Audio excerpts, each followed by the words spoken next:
શેની રેલી વાત કરો?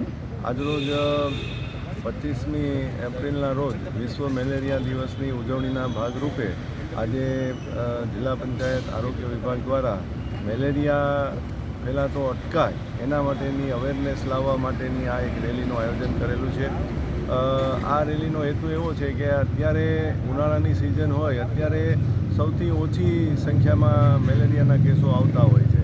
તો આ સમયે વધુમાં વધુ જેટલા પણ મેલેરિયાના ઓછા કેસો હોય તો પણ એને ડિટેક્ટ કરી અને જો એની સારવાર કરી નાખવામાં આવે તો સંપૂર્ણપણે મેલેરિયા નાબૂદી તરફ આગળ આપણે વધી શકીએ। આ ઉપરાંત આજના દિવસે મારી તમામ નાગરિકોને એ પણ અપીલ છે કે ઘરની આસપાસ ક્યાંય પાણીનો ભરાવો ન કરીએ। ચોખ્ખું પાણી પણ જો તમારા ફ્રીજમાં કે અગાસીમાં કે એમાં જો ટાયરોમાં વરસાદની સિઝન દરમિયાન ભરાતું હોય તો એને પણ આપણે ક્લીન કરીએ, જેથી કરીને ડેન્ગ્યુ જેવા મચ્છરો પણ પરિપાલે નહીં અને ડેન્ગ્યુનો પણ ફેલાવો આપણે અટકાવી શકીએ। અઠવાડિયામાં એક દિવસ આપણે ડ્રાય ડે તરીકે ઉજવીએ અને તમામ પાણીના સંસાધનોને સાફ કરીએ તો આપણે ચોક્કસપણે વિશ્વમાં આપણા અમરેલીમાં મેલેરિયા ઉપર આપણે કંટ્રોલ કરી અને મેલેરિયા નાબૂદ કરી શકીશું।